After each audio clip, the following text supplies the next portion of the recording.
الحمد لله الذي لم يتخذ ولدا ولم يكن له شريك في الملك ولم يكن له ولي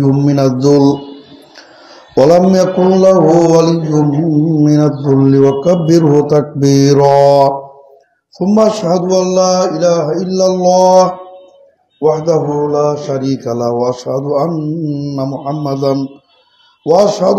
محمدا عبد الله ورسوله الذي أرسله بالحق بشيرا ونذيرا وداعيا إلى الله بإذنه وسراجا منيرا أما بعد فإن أصدق الحديث كتاب الله وأحسن الهدي هدي محمد صلى الله عليه وسلم وخير الأمور عوازمها وشر الأمور محدثاتها وكل محدثة بدعة وكل بدعة ضلالة وكل ضلالة في النار أما بعد فأعوذ بالله من الشيطان الرجيم وجاوزنا ببني إسرائيل البحر فأتوا على قوم يعكفون على أصنام لهم قالوا يا موسى اجعل لنا إلها كما لهم آلهة قال إنكم قوم تجهلون আলহামদুলিল্লাহ। সম্মানিত তাওহীদবাদী সৌদি মুসলিম ভ্রাতৃমণ্ডলী ও মুসলিম কিরাম, আলহামদুলিল্লাহ আপনাদের সম্মুখে সূরাতুল আরাফের 138তম আয়াতে কারিমা পেশ করা হয়েছে। ইনশাআল্লাহ মুস্তাআন আয়াতে কারিমাটির তাফসীর, বিশ্লেষণ, ব্যাখ্যামূলক কিছু কথা বলার চেষ্টা করবো, আমার তৌফিক ইল্লা বিল্লাহ। তো আল্লাহ রাব্বুল আলামিন এখানে ইহুদিদের একটি স্বভাব উল্লেখ করেছেন। তারা যে সমাজের সবচেয়ে নিকৃষ্ট একটি জাতি এবং ফিতনাবাজ এবং অত্যন্ত তারা কলহপ্রিয়, বিবাদপ্রিয়, ঝগড়াটে এবং সমাজের বিভ্রান্ত, অশান্তি, ফিতনা সৃষ্টিকারী সম্প্রদায়। তার আল্লাহ রাব্বুল আলামিন এখানে একটা নমুনা তিনি উল্লেখ করেছেন। উদ্দেশ্য যে শুধু বর্ণনা নয়, তোমরা যেন তাদের মতো না হও, এটা উদ্দেশ্য। তার কারণ আল্লাহ রাসূল সাল্লাল্লাহু আলাইহি ওয়াসাল্লাম তিনি সতর্ক করেছেন যে তোমরা তোমাদের পূর্বের জাতিদের অনুসরণ করবে, এমন অনুসরণ যে যেমন দুই জোড়া জুতা একই, কোনো পার্থক্য করা যাবে না, এইভাবে হুবহু। তারা যদি কোনো গর্তে প্রবেশ করে তোমরাও সেখানে প্রবেশ করবে। তো তাদের অকৃতজ্ঞতা বনী ইসরাইলের, ইহুদি জাতির, এটা বিশেষভাবে আল্লাহ রাব্বুল আলামিন এখানে উল্লেখ করেছেন। আল্লাহ রাব্বুল আলামিন বলছেন জাওয়াজনা বিবনী ইসরাইল আল বাহরা, আমি বনী ইসরাইলকে আমি সমুদ্র অতিক্রম করিয়ে দিলাম।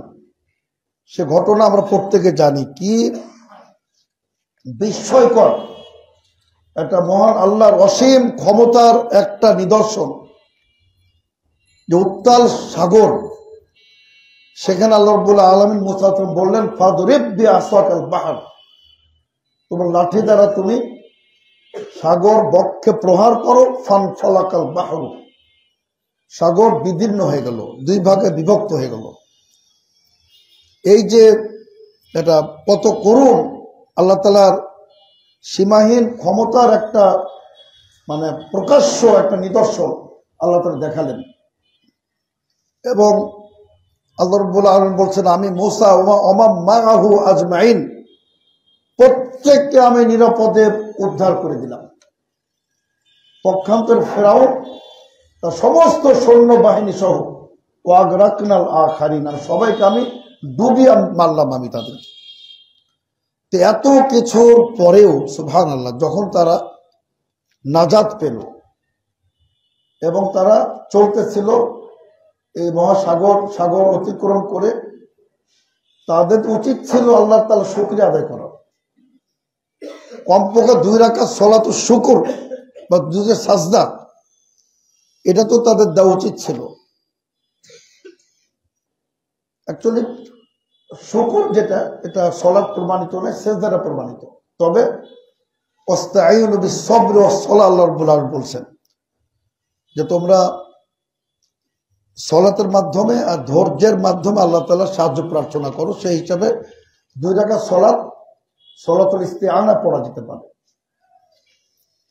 তো তারা আল্লাহর কৃতজ্ঞতা, হামদ ও সানা, শুকরিয়া জ্ঞাপন না করে তারা যাচ্ছিলেন, চলছিলেন এমন একটা সম্প্রদায়ের উপর দিয়ে, যে সম্প্রদায়দের একটা মূর্তি ছিল, তারা সে প্রতিমার তারা পূজায় রত ছিল। তারা এই গোত্রের লোকেরা কি বলল, হে মুসা, এই যে ওদের প্রতিমা আছে, দেব দেবী আছে, এরকম ভাবে তুমি আমাদেরও একটা তুমি প্রতিমার ব্যবস্থা করে দাও। নাউযুবিল্লাহ, আমাদের একটা ইলাহের ব্যবস্থা করে দাও।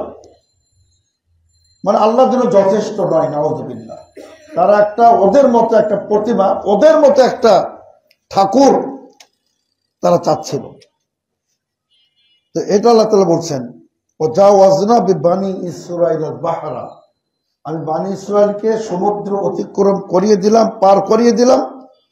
ফাতাউ আলা কাওমিন, এমন একটা কওমের নিকট আসলো যে তারা ইয়াকিফুনা আলা আসনামিন, তারা তাদের আসনাম, দেবদেবী, প্রতিমার উপর তারা পূজায় লিপ্ত ছিল। ক্বালু ইয়া মুসা, হে মুসা, ইজআল লানা ইলাহান, তুমি আমাদের জন্য একটা ইলাহ ব্যবস্থা করে দাও। কামা লাহুম আলিহাতুন, যেমন তাদের প্রতিমা, দেবদেবী তাদের রয়েছে। ক্বালা, মুসা কি বললেন, ইন্নাকুম কওমুন তাজহালুন, তোমরা একটা মূর্খ সম্প্রদায়, তোমরা একটা মূর্খ, বিবেকহীন, একটা অকৃতজ্ঞ জাতি তোমরা। মুসা কথাই তিনি বললেন। এখানে কিন্তু আসলে একটি কথা, যে এখান থেকে যেটা আমরা বুঝতে পারি, আসলে যাদের তাওহীদের জ্ঞান নেই তারা সকলেই মূর্খতা। যত বড় জ্ঞানী হোক, যত বড় বিজ্ঞানী হোক, যত বড় মুহাদ্দিস হোক, যত বড় শাইখুল হাদিস হোক, যত বড় নিজেকে ফকি দাবি করুক না কেন, তার তাওহীদ ঠিক না থাকে, সে মূর্খ। যেমন আমাদের প্রিয় নবী মুহাম্মদ সাল্লাল্লাহু আলাইহি ওয়াসাল্লাম, তিনি বলতেছেন স্পষ্ট ভাষায় যে কুল আফা গায়রাল্লাহি তা'মুরুনি আ'বুদ, হে রাসূল বলে দিন যে তোমরা কি আমাকে আদেশ করতেছো যে আমি ইবাদত করব। কার? মানে গায়র আল্লাহ ব্যতিরিক্ত অন্য কারো ইবাদত করবো, এটা তোমরা আদেশ করতে চাও? আইয়ুহাল জাহিলুন, হে মূর্খের দলেরা। এখানে নবী সাল্লাল্লাহু আলাইহি ওয়াসাল্লাম তাদেরকে মূর্খ হিসেবে বর্ণিত করেছেন। সুতরাং যাদের তাওহীদের জ্ঞান নাই তারা সকলেই তারা মূর্খ। পার্থিব জ্ঞান, দুনিয়ার জ্ঞান যতই হোক না কেন, শরীয়তের যদি জ্ঞান থাকে বিভিন্ন বিষয়ে, কিন্তু যদি তাওহীদের জ্ঞান না থাকে তারা মূর্খতা, তারা নিজেদেরকে আলেম হিসাবে দাবি করতে পারে না। তো আমি এই বিষয়গুলোর উপর আজকে আপনাদের সম্মুখে, যে সমাজে অশান্তি সৃষ্টিকারী বিষয়গুলো থেকে আমাদের সাবধান, আর আল্লাহর প্রতি কৃতজ্ঞতা, এটা আমাদের জন্য অপরিহার্য। আর সামাজিক যে একটা নিরাপত্তা ইসলাম প্রদান করেছে, এবং সামাজিক যত ব্যাধি, রোগ ব্যাধি, সমস্ত রোগ ব্যাধিকে ইসলাম নির্মূল করেছে। আর রাসূল আল কোরআন কারীম, আল্লাহ বলছেন এটা শেফা, এটা আরোগ্য, উভয় রোগের। কিন্তু এটা শারীরিক ব্যাধি, মানসিক ব্যাধি, দৈহিক ব্যাধি, এবং আপনার আধ্যাত্মিক যে কালবের মধ্যে যে ব্যাধি, ফি কুলুবি মারাদ, আল্লাহ বলছেন তাদের অন্তরে ব্যাধি আছে, সমস্ত ব্যাধির এ কোরআন শেফা প্রদানকারী। আলহামদুলিল্লাহ। আপনি দেখুন সূরা এই সহিহ বুখারী হাদিস পড়ে দেখবেন যে সাপে দংশন করেছে, রোগী মৃত্যু মুখে পতিত, কিভাবে একজন সাহাবী আবু সাঈদ খুদরী রাদিয়াল্লাহু আনহু সূরা ফাতিহা ফু দিয়ে একজন মৃত্যু মুখে পতিত রোগীকে কিভাবে তিনি আল্লাহর মধ্যে সারিয়ে তুললেন, সুবহানাল্লাহ। কাজেই আমরা যদি প্রয়োগ করতে জানি, সমগ্র কোরআনে কারিমের মধ্যে সকল ব্যাধির চিকিৎসা রয়েছে আলহামদুলিল্লাহ। তো সামাজিক যত ব্যাধি, বিশেষ করে আপনার নেফাক, মুনাফিকি, তারপর আপনার হিংসা, বিদ্বেষ, কুফরি, মনের মধ্যে আপনার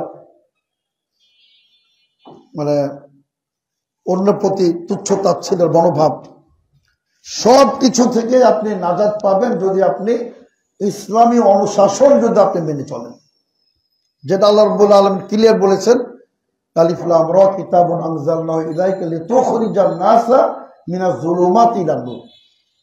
সূরা ইব্রাহিমের প্রথম আয়াত, যে এটি এমন একটি মহিমান্বিত মহাগ্রন্থ আল কোরআন, আমি আপনার প্রতি অবতীর্ণ করেছি কি জন্য? সবচেয়ে বড় কারণ এই মহান মহাগ্রন্থ আল কোরআন অবতীর্ণ করা, নাজিলের তানজিলুম মিন হাকিমিন হামিদ। আল্লাহ বলছেন প্রশংসিত পরাক্রমশালী মহান আল্লাহর পক্ষ থেকে নাজিলকৃত কিতাব। কি জন্য? লিতুখরিজান নাস, সমগ্র বিশ্ব মানবতাকে, মানব গোষ্ঠীকে আপনি বের করে নিয়ে আসবেন অন্ধকার জগৎ থেকে আলোর পথে, আলোর জগতে নিয়ে আসবেন। এখানে আল্লাহ বলছেন লিতুখরিজান নাস, সারা বিশ্বের মানব মণ্ডলীকে। সারা বিশ্বের মানুষ কিন্তু মূলত তিন প্রকার, এমনি তো অনেক প্রকার, কিন্তু মৌলিকভাবে মানুষ তিন প্রকার। একটা হলো মুমিনুন, আলহামদুলিল্লাহ, আমরা সবাই যেমন মুমিন, আল্লাহর প্রতি বিশ্বাস স্থাপনকারী, আল্লাহর কর্তব্য আমরা বিশ্বাস করি, মুমিনুন। এবং কাফিরুন, যারা অবিশ্বাসী, আল্লাহ তাআলার অস্তিত্বেই বিশ্বাস করে না, এরাও কিন্তু কাফেরদের আবার বিভিন্ন ক্লাসিফিকেশন আছে। কাফেরদের মধ্যে আছে শৈয়ুন, আরবিতে বলে, যারা ধর্ম নিরপেক্ষতাবাদী এবং যারা মানে একেবারে নাস্তিক, যারা টোটালি নাস্তিক, এরাও কাফের। আবার যারা ওয়াসানিয়িন, যারা মূর্তি পূজক, প্রতিমা পূজক, এরাও কাফের। আবার যারা আল্লাহ তাআলা কোন বিধানকে অস্বীকার করে, তারাও কাফের। তো সকল প্রকার লোকের এটা আপনার তাদেরকে আলোর পথে নিয়ে আসবে যদি তারা কোরআনের শিক্ষা তারা গ্রহণ করে। এটা তো মুমিনের জন্য রহমত স্বরূপ, আল্লাহ বলছে বিশেষ করে হুদা ওয়া রাহমা লিল মুমিনিন। এই কোরআনটা সব সারা বিশ্বের মুসলমানদের জন্য রহমত স্বরূপ এবং তাদের জন্য হেদায়েত স্বরূপ। এবং যত ওয়াসানিন আছে, যারা প্রতিমা পূজক, যারা মূর্তি পূজারী, যারা, এদের বৈশিষ্ট্য কি? এরা সবকিছুকে তাদের দেবতা মানে। কারো মতে সূর্য দেবতা, সূর্যের যে পাওয়ার, তার যে হিট, তার যে প্রখরতা, সূর্য ছাড়া তো সমগ্র পৃথিবী অচল, কিন্তু সে যদি দেবতা না হয় কি হবে? কিন্তু ওই সূর্যের সৃষ্টিকারী কে? এখানে তার ব্যর্থ। এ চন্দ্র এত ঝলমলে, আলোকোজ্জ্বল, দীপ্তি ছড়ায়, পূর্ণিমার চাঁদ, কাজে সেই আমাদের দেবতা। কিন্তু সূর্যের মতো চন্দ্রের স্রষ্টা নেই। এখানে কিন্তু মক্কার কাফেররা এই গোষ্ঠীর চেয়ে ভালো ছিল। আল্লাহ তাআলা ক্লিয়ার বলছেন ওয়ালাইন সাআলতাহু মান খালাকাস সামাওয়াতি ওয়াল আরদ, অন্য জায়গায় বলছেন চন্দ্র সূর্যকে কে সৃষ্টি করেছে। এই মক্কার কাফেররা বলতো লা ইয়াকুলুনাল্লাহ, আল্লাহ সৃষ্টি করেছেন। অথচ নাস্তিকরা ওদের চেয়ে খারাপ। মক্কার কাফের আবু জাহল, উতবা, সাইবা, রাবিয়া, এদের চেয়েও বেশি খারাপ তারা, যারা নাস্তিক, আল্লাহর অস্তিত্বে তারা বিশ্বাস করে না। এবং বর্তমান বিশ্বে কিন্তু একটি বৃহৎ জনগোষ্ঠী, আপনি যে কোরিয়াতে যাবেন, এই চীনে যাবেন, অনেক বিশাল একটা গোষ্ঠী, তারা আল্লাহর অস্তিত্বে তারা বিশ্বাস করে না। আর মুনাফিক যারা, এরা তো সবচেয়ে, এরা আরো খারাপ। এর নাস্তিকদের চেয়ে খারাপ, প্রতিমা পূজারীর চেয়ে খারাপ, কাফেরদের চেয়ে খারাপ মুনাফিক। তার কারণ এরা, আল্লাহ রাসূল সাল্লাল্লাহু আলাইহি ওয়াসাল্লাম বলছেন এদেরকে যুল অজহাইন, এরা দুমুখ, এরা দুই ধার, দুদিকে কাটে। তো এদের কাছে কথা রব্বুল আলামিন তিনি বলছেন ইন্নাল মুনাফিকিনা ফি দারকিল আসফালি মিনান নার, এরা সবচেয়ে জাহান্নামের অতল তলে নিকৃষ্ট স্থানে অবস্থান করবে যারা মুনাফিক। আর ইসলামের এরা বিরাট ক্ষতি সাধনকারী। যেমন তাদের যে সর্দার আব্দুল উবাই উহুদের যুদ্ধে একটা গ্রুপ ভাগায় নিয়ে চলে গেল, নাউজুবিল্লাহ। তারপরে সে যখন মৃত্যুবরণ করলো, আল্লাহ রাসূল সাল্লাল্লাহু আলাইহি ওয়াসাল্লাম তার জানাজা পড়তে চান নাই, কিন্তু তারই ছেলে আব্দুল্লাহ একজন পাক্কা মুমিন তিনি ছিলেন।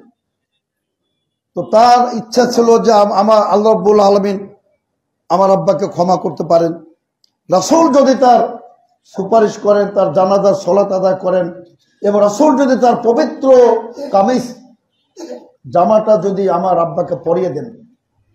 আল্লাহ রাসূল সাল্লাল্লাহু আলাইহি ওয়াসাল্লাম ছিলেন রাহমাতুল আলামিন, সুবহানাল্লাহ।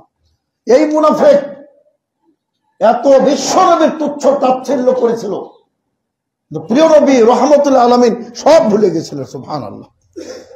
তিনি প্রতিশোধ পরায়ণ ছিলেন না। তিনি ইচ্ছা করলে প্রকাশ্যে তার তুচ্ছ তাচ্ছিল্য করে বলতে পারতেন, যাও মুনাফিকের সালাত আমি আদায় করব না। অথচ সেখানে উমর ইবনে খাত্তাব পাহাড়ের মতো দাঁড়িয়েছিলেন। হে রাসূল সাল্লাল্লাহু আলাইহি ওয়াসাল্লাম, আপনি কি ভুলে যাচ্ছেন আপনি কার নামাজে দাঁড়াচ্ছেন? এ মুনাফিক, মুনাফিকদের সর্দার। কিন্তু আল্লাহ রাসূল সাল্লাল্লাহু আলাইহি ওয়াসাল্লাম তিনি এতদূর তিনি ব্যাখ্যাও করেছিলেন, যদিও এই ব্যাখ্যাটি আল্লাহর পছন্দ হয়নি। যে আপনি যদি মুনাফিকদের জন্য, মুশরিকদের জন্য 70 বার ইস্তেগফার করেন তবু আল্লাহ ক্ষমা করবেন না। তিনি বলেছেন প্রয়োজন আমি 71 বার ক্ষমা প্রার্থনা করব। কি পরিমাণ তিনি রহমাতুল আলামিন তিনি ছিলেন, সুবহানাল্লাহ। তো এখানে বলার উদ্দেশ্য যে কোরআন সবার জন্য প্রযোজ্য, হুদাল লিন-নাস, আল্লাহ বলছেন সারা পৃথিবীর মানুষের জন্য কোরআন হেদায়েতকারী। সম্মানিত শ্রোতাবৃন্দ, আমি বেশ কয়েকটি আলোচনায় একটা ঘটনা বলেছি, আমি মনে করি আজকেও আপনাদের ওটা শোনা দরকার, অত্যন্ত মানে উপদেশমূলক। এর জন্য শুধু আমি একটা বলবো, কয়েকটা ঘটনা বলেছিলাম যে কোরআন যে কি পরিমাণ মানুষের মধ্যে প্রভাব বিস্তার করতে পারে। এজন্য আল্লাহ বলছেন যে সারা বিশ্বের মানুষকে এটা আলোর পথের সন্ধান প্রদান করতে পারে আল কোরআন। তেমনি একজন প্রখ্যাত ইমাম, হাদিস বিশারদ, যিনি আপনার 186 হিজরিতে মৃত্যুবরণ করেছেন, মানে তাবেঈন এর পর্যায়ে তিনি ছিলেন। ইমাম সুফিয়ান বিন ওয়াইনার উস্তাদ, আব্দুল্লাহ বিন মুবারকের উস্তাদ, আব্দুল মাহদির উস্তাদ, এবং নিজেও এত বড় তিনি ইমাম তিনি ছিলেন ফুদাইল বিন ইয়াদ রাহিমাহুল্লাহ, সুবহানাহু ওয়া তাআলা। তো সবচেয়ে মজার ব্যাপার, তিনি আগে ডাকাত ছিলেন।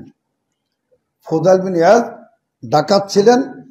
ওই যে মা ওয়ারাউন নাহার এলাকাটা বলে, সামারকান্দ, বোখারা, নিসাপুর, সারাক্স, ওই যে আইমা শামসুল আহমেদ সারাক্সি, হানাফি জামাতের একজন বড় ইমাম, ওই এলাকাতে তিনি ডাকাতি করতেন। আর তার একদম ছড়িয়ে গেছিল কুখ্যাত ডাকাত ফুদাইল। তার একজন প্রেমিকা ছিল, তো উনি তার সাথে কথা ফাইনাল করলেন যে আজকে রাত্রে তোমার বেডে আমি যাব। কথাও ফাইনাল। উনি রাত্রে ফারতাকা বিল জুদরান ইলাইহা, দেওয়াল টপকে তার প্রেমিকার বেডে গেছে। নাউজুবিল্লাহ, অপকর্ম ব্যভিচার শুরু করবে এই মুহূর্তেই হঠাৎ করে একটা কোরআনের আয়াত তার কানে আসলো।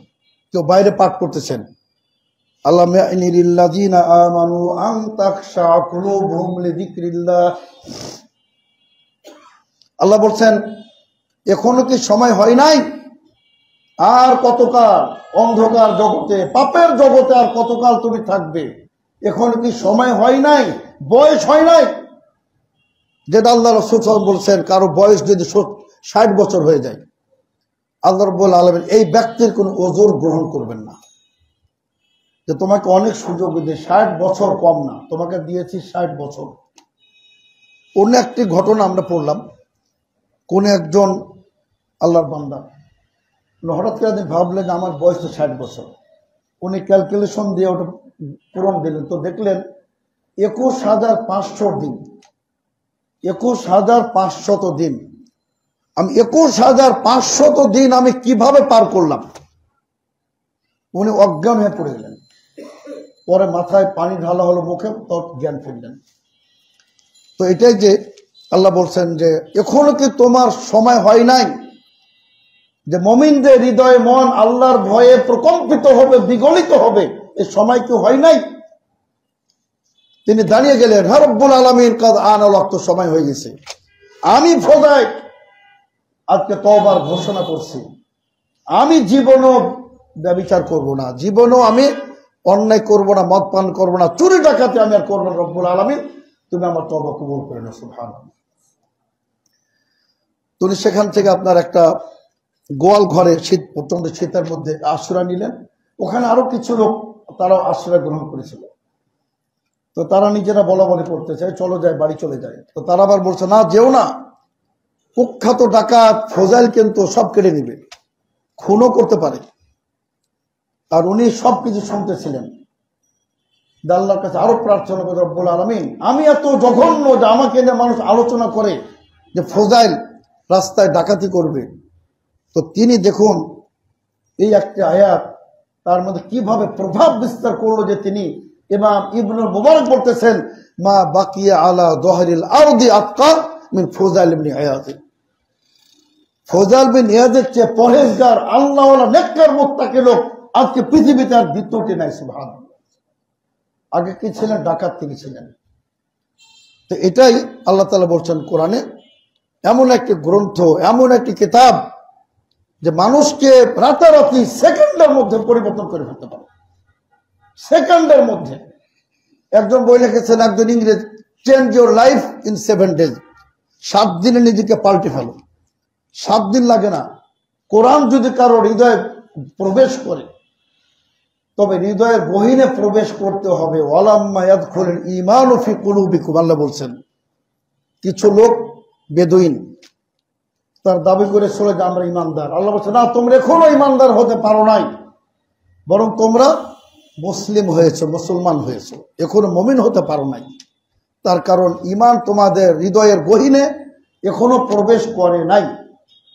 ঈমান যখন একবার মানুষের হৃদয়ে প্রবেশ করে ফেলবে, তখন সারা পৃথিবী তার নিকটে তুচ্ছ, অতি তুচ্ছ, অতি নগণ্য হয়ে যাবে। সম্মানিত শ্রোতাগণ, দেখুন একজন সাহাবী, আপনার হঠাৎ করে আকস্মিক একটা তীর আসলো, তার বুকে বিদ্ধ হলো, তিনি শাহাদাত বরণ করলেন। কিন্তু তিনি বলেন না যে আমি তো শেষ হয়ে গেলাম। তিনি কি বলেছিলেন? ফুজতু ওয়া রাব্বিল কাবা, কাবার ঘরের রবের শপথ করে বলছি, আমি সফল কাম হয়ে গেছি। আলহামদুলিল্লাহ, আমি সফল কাম হয়ে গেছি। তার কারণ আমি ইসলামের পথে, আমি শাহাদাতের পিয়ালা পান করার রব আমাকে তৌফিক প্রদান করেছেন। তো এর বলছিলাম, এটা হলো কোরআন মানুষকে পরিবর্তন করে দেয়। সম্মানিত শ্রোতাগণ, কোরআন একমাত্র গ্রন্থ সমাজকে পরিবর্তন করতে পারে, বিপ্লব ঘটাতে পারে। কোরআন কোনো শাসন দিয়ে না। জাতীয় যদি চোর হয়, জাতীয় যদি মাজার পূজারী হয়, এদের যে আপনি কিসের ইসলামী রাষ্ট্র কায়েম করবেন? এই জন্য বাংলাদেশ জমিয়ত আল হাদিস সহ ওলামায়ে আহলে হাদিস এই নীতিতে বিশ্বাস করে আগে মানুষের আকীদা সংশোধন, আগে আলোকিত মানুষ তৈরি করতে হবে। লিতুখরিজান নাসা মিনাজ যুলুমাতি ইলান নূর, যেটা আল্লাহ তাআলা বলছেন। তো সম্মানিত শ্রোতাবৃন্দ, আমরা বলছিলাম যে ইহুদিদের স্বভাব তো কতটা অকৃতজ্ঞ জাতি তারা। এজন্য একজন মরিতানিয়ার প্রখ্যাত আলেম, কিছুটা সুফিবাদ আছে, হালকা সমস্যা আছে, কিন্তু অনেক বড় মুহাদ্দিস তিনি, আল্লামা মুহাম্মদ আল হাসান দুদু আশ-শানকিতি। তিনি একটা আর্টিকেল লিখেছেন, সেখানে তিনি বলছেন আল্লাহ তাআলা পৃথিবীতে অসংখ্য খারাপ জিনিসও সৃষ্টি করেছেন। কেন? মানুষকে পরীক্ষা নেওয়ার জন্য। তার মধ্যে রোগ ব্যাধি, ভালো ভালো মানুষ আল্লাহওয়ালা, ক্যান্সার আক্রান্ত, ডায়াবেটিস আক্রান্ত, কিডনি সমস্যা, হার্টের সমস্যা, আরো মারাত্মক মারাত্মক ব্যাধি। তো এইটা একটা মনে করেন। তারপরে বলতেছে যে বিভিন্ন এই যে ওবা, বিভিন্ন আপনার এই যে করোনা মহামারী, এটা তো আল্লাহর পক্ষ থেকে পরীক্ষা, এবং বিভিন্ন বিষাক্ত জিনিসগুলো, তারপর বিচ্ছু সাপ, তারই সাথে তিনি যোগ করেছেন ফিতনা ফাসাদ সৃষ্টিকারী ইহুদি জাতি। এটা একটা চমৎকার, আমি মনে করি একটা বিরল একটি লেখা, যে তিনি বলছেন পৃথিবীতে অসংখ্য খারাপ বিষয় রয়েছে, আল্লাহর খারাপ সৃষ্টি রয়েছে, যার দ্বারা আল্লাহ তাআলা আমাদের পরীক্ষা নিতে চান। সাপ বিচ্ছু তারই সাথে ইহুদিকে তিনি যোগ করে দিয়েছেন। আমি মনে করি চমৎকার। এদের মতো নিকৃষ্ট জাতি যারা মুসলিম শিশুদেরকে যারা নির্দয়ভাবে হত্যা করে, এই যে আপনার সিরিয়ায় দীর্ঘদিনের 13 থেকে 15 বছরের যুদ্ধের অবসান হলো, জোলানি নামে একজন মুজাহিদ, মাশাআল্লাহ, শোনা যাচ্ছে উমর ইবনে খাত্তাবের বংশের, কেউ বলছে আবু বকর সিদ্দিকের বংশের, এবং তারা সুন্নি সালাফি আকীদার লোক। তারা একটি রাষ্ট্র তারা বিজয় লাভ করলেন, যেখানে আপনার বিজয় উৎসব চলতেছে, সেখানেও ইহুদি জাতি ইসরায়েল সেখানে আপনার নির্বিচারে বোমা বর্ষণ করে চলেছে, একটু শহর তছনছ করে ফেলেছে। আসলে এখানে আমাদেরও সমস্যা, আমাদের দুর্বলতা।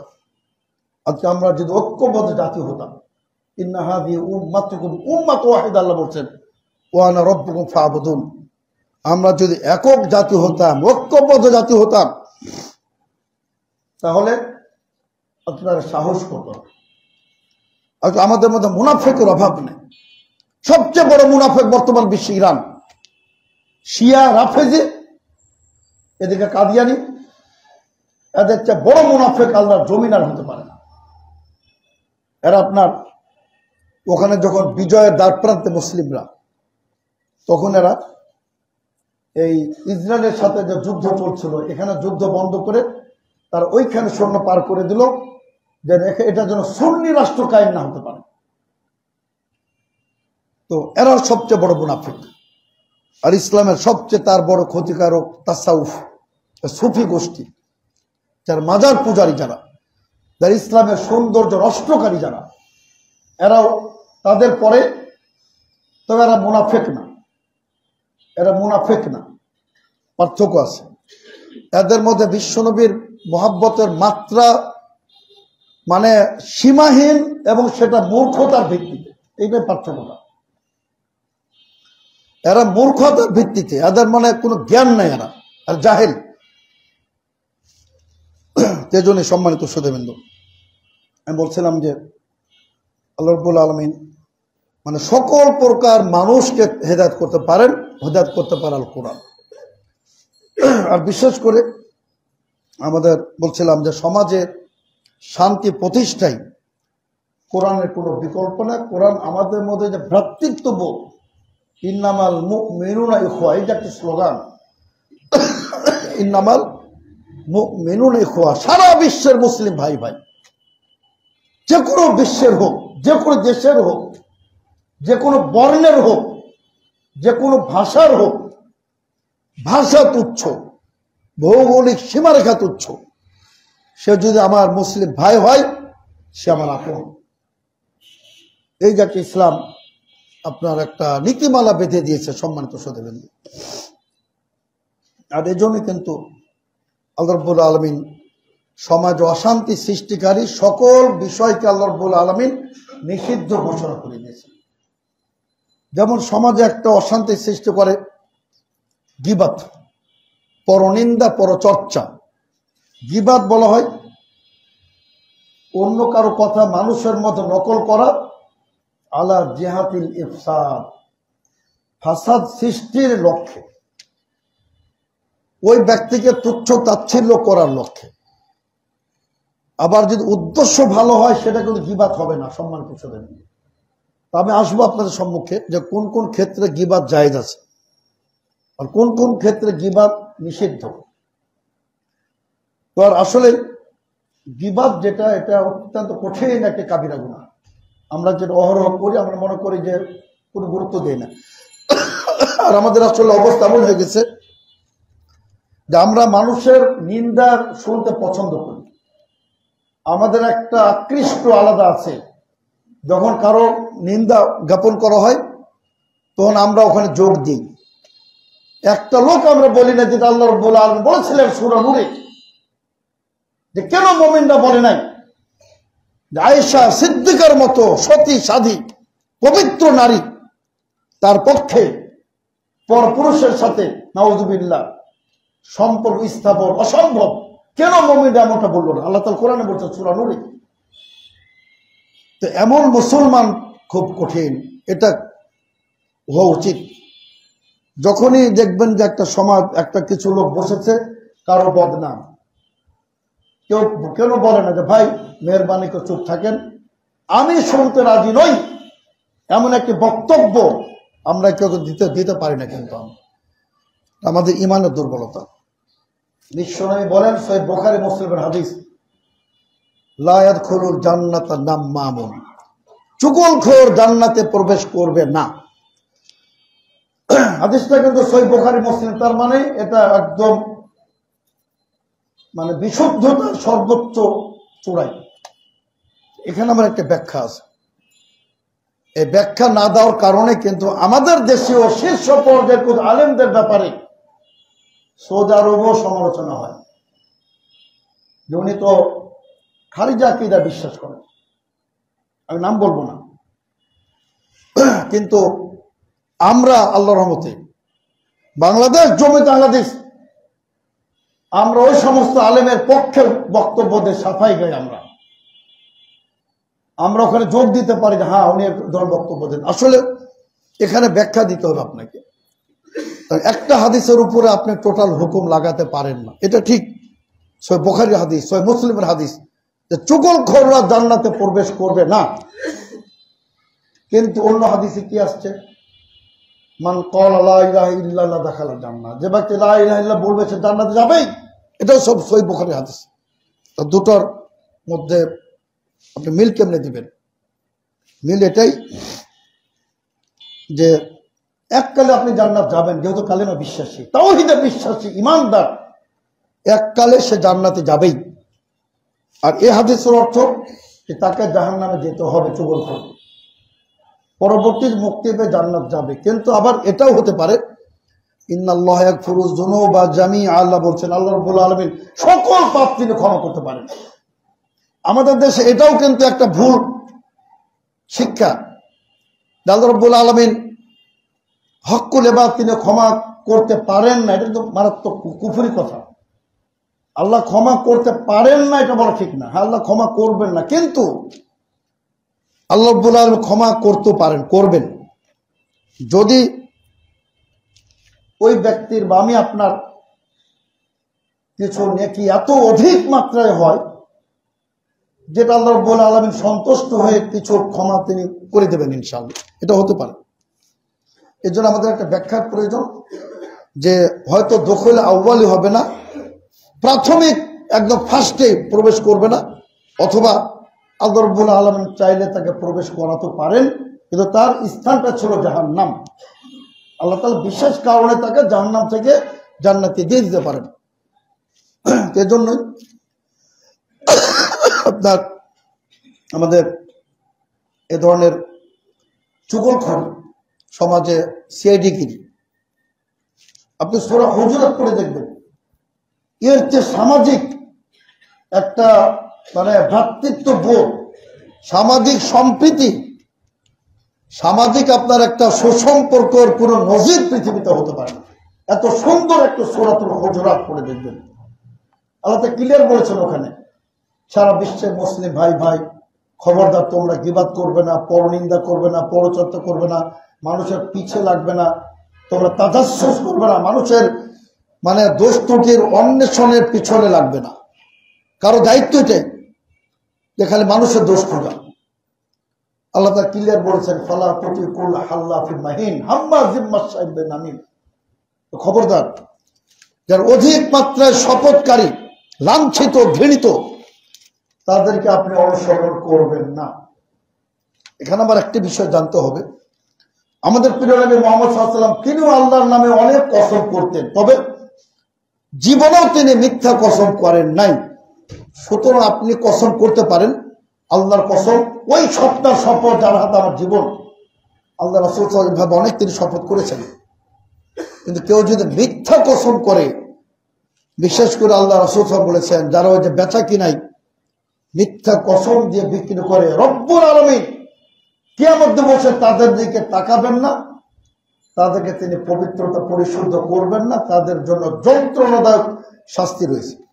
যারা মিথ্যা কসম করে বেচা কিনা করে, যে ভাই আল্লাহর কসম এটা তো আমার 5,000 টাকা কিনা আছে, অথবা কেনা কিন্তু 5,000 টাকার অনেক কম, কিন্তু মিথ্যা করে যারা, মিথ্যা শপথ করে যারা এভাবে আশ্রয় নেয়, তাদের প্রতি আল্লাহ তাআলা এ ধরনের কঠিন শাস্তির ব্যবস্থা করেছেন। আমাদের সমাজে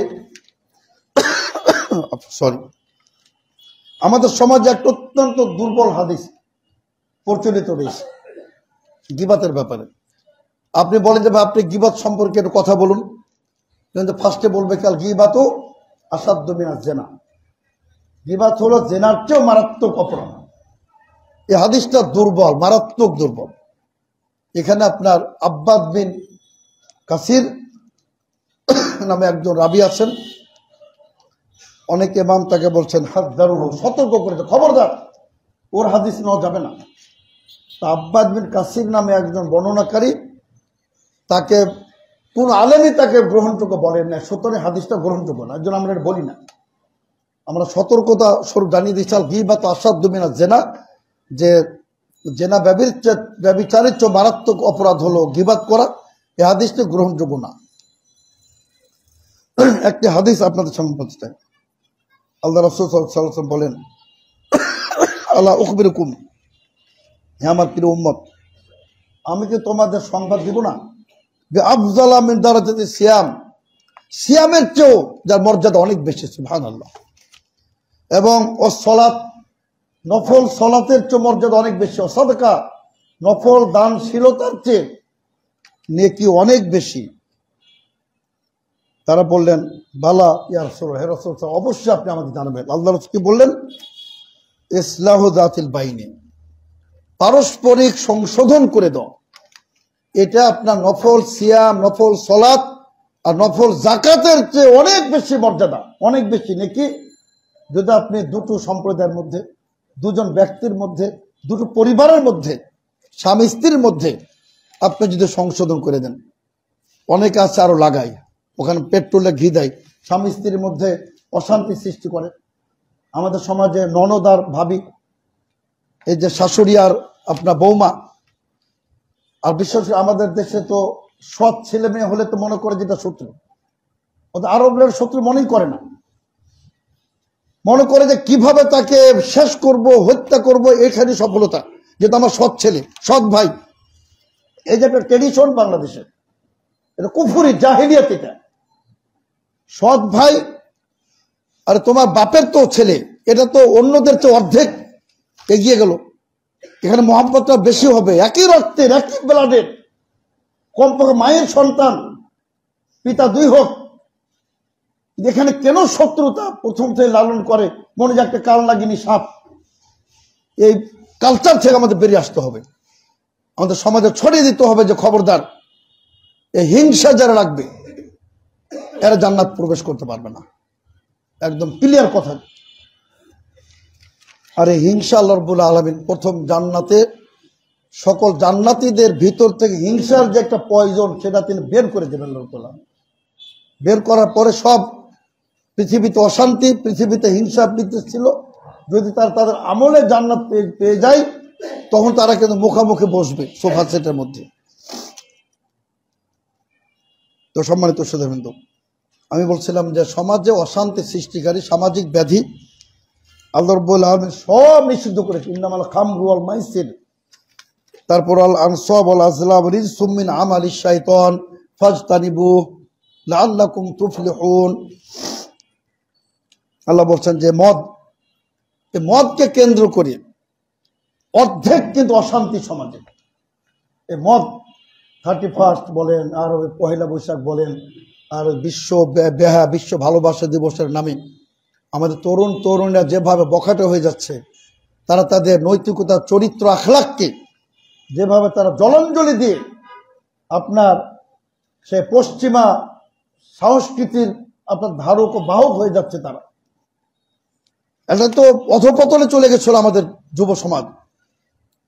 আর সরকার এখানে আপনার হাত ছিল বিগত 15-16 বছরে।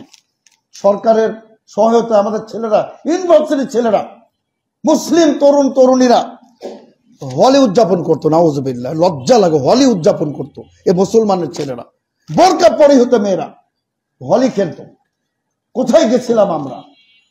সুতরাং জাতিকে রক্ষা করতে হবে, এবং রক্ষা করবে কি? আল কোরআনের আলোকে আমাদের জাতিকে রক্ষা করতে হবে। সম্মানিত সুধীবৃন্দ, আল্লাহ তাআলা সে কথা বলছে, ইন্নামাল খামরু ওয়াল মাইসির, জুয়া, এই যে তো ক্যাসিনো হাউস, যত সব জুয়া টোটাল নিষিদ্ধ ইসলামে। আল আনসব, আনসব এই যে আপনার যত বেদিগুলা, যত ওই যে মাজার আস্তানা, আমরা দেখলাম আলহামদুলিল্লাহ কিশোরগঞ্জ যেন কোথাও আমি পড়তে পারলাম না ফেসবুকে, এই ওরসের বিরুদ্ধে মানববন্ধন, যে যত ওরস আর যত দরগা, এর অসামাজিক কার্যকলাপ, এগুলো সব মিনি পতিতলাই। যত ওরস, যত ইসলামের নামে খানকা দেখবেন, সব পীরদের খানকা গুলা সব মিনি পতিতলাই। সেখানে একদিকে তাবিজ ব্যবসা, আর দেহ ব্যবসা চলে। এলা ইসলাম সব নিষিদ্ধ। আল আসলা আল আজলাম, ভাগ্য নির্ণয়কারী তীর। জাহিলিয়াতের যুগে লোকেরা তীর ব্যবহার করত। আমি কাজটি করবো কি করবো না, যে লেখা বের হতো ইফআল করো, আবার করো না, তাহলে তারা করতো বা করতো না। তীরের ওই যা ভাগ্য নির্ণয় করে। আমাদের দেশে অনেকে টিয়া পাখি ভাগ্য নির্ণয় করে, মানে দেখে, অনেকে জ্যোতিষীর কাছে যায়। এগুলো সব ইমান বিধ্বংসী। বিশ্বনবী বলেন, ওই ব্যক্তির 40 দিন পর্যন্ত কোন ইবাদত কবুল হবে না যে ব্যক্তি ভবিষ্যৎ বক্তার কাছে যাবে। কাফারা আলা মা উনজিলা আলা মুহাম্মদ, মুহাম্মদের উপর যে অবতীর্ণ কিতাব, এই কিতাবকে সে অস্বীকারী হয়ে যাবে। সুতরাং কোনো কুফরি শিরক করা যাবে না। সম্মানিত শ্রোতাবৃন্দ, আল্লাহ বলছে রিজসুম মিন আমালিশ শাইতান, শয়তানি কর্মকাণ্ড পরিহার করতে হবে। তো সম্মানিত শ্রোতাবৃন্দ, আমি যে কথাটা বলছিলাম সংক্ষিপ্তভাবে শুধু 1-2 মিনিটে বলে শেষ করতে চাই যে কোন ক্ষেত্রে গীবাত করা জায়েজ আছে, যেটা ওলামা আহলে হাদিসরা করে থাকেন। অনেকে বলেন যে আপনাদের কাজ নাই, শুধু আলেমদের বিরুদ্ধে কথা বলেন। এটা ইসলামী শরীয়তের বিধান। জাতিকে সতর্ক করতে হবে, অমুক আলেমের বক্তব্য শোনা যাবে না। এটা কোরআনের বিধান, এটা আমাদের নিজস্ব বক্তব্য না। আমরা ওই তাহেরি বলেন আর কি নাম বলতে চাই না, আর একটা তো গর্তে চলে গেছে সালেহি, সব ভণ্ডের দল। এদের কাজই ছিল আহলে হাদিসের বিরুদ্ধে বিষোদ্গার করা। এদের এটাই শুধু একটা চাকরি ছিল তাদের। তো এদের মুখোশ উন্মোচনের জন্য এটা ইসলামের বিধান, এটা জায়েজ আছে, যেন অন্যরা প্রতারিত না হয়। আর একটা হলো যে আপনি বিচারের জন্য বাদশার কাছে, বিচারকের কাছে যাবেন, আপনার মানে ন্যায় বিচার নেওয়ার জন্য, এখানে বলা জায়েজ আছে। তারপর অনুরূপভাবে মুফতির কাছেও, যে আমার কাছে আমার সাথে ধরনের আচরণ করেছে, আমার করণে কি, এসব কিছু কারণ আছে। আবার যারা প্রকাশ্যে বেদাত করে, জাতিকে সতর্কতা করতে হবে। তো এসব ক্ষেত্রে আপনার এগুলা জায়েজ আছে। আর এর জন্য আমরা বলতে চাই না, জি শুধু একটি হাদিস যেটা বলছিলাম, আল্লাহ রাসূল বললেন ফাইন্না ফাসাদ যাতিল বাইনি হিয়াল হালিকা। আল্লাহ রাসূল বলেন যে নিজেদের মধ্যে সম্পর্ক ছেদনকারী, সম্পর্ক নষ্টকারী ফিতনা ফাসাদ হিয়াল হালিকা। হালিকা মানে যে মাথা মুন্ডানো, এটা আপনার ইমানকে, আমলকে শেষ করে দেবে, নিঃশেষ করে দেবে। সুতরাং আল্লাহ রাব্বুল আলামিন আমাদেরকে একটা আলোকিত সমাজ, আলোকিত দেশ, একটা আলোকিত পরিবার, একটা ইসলামের আলোকে একটা সুশীল সমাজ আল্লাহ রাব্বুল আলামিন আমাদেরকে দান করুন। আল্লাহুম্মা আমিন। বারাকাল্লাহু লানা ওয়া লাকুম ফিল কুরআনিল আযীম ওয়া নাফা'না ওয়া ইয়্যাকুম বিল আয়াতিল মুতাহহারা ওয়া যিকরিল হাকীম। ইন্নাহু তাআলা জাওয়াদুন কারীম, কারীমুম মালিকুম বারুর রাউফুর রহিম।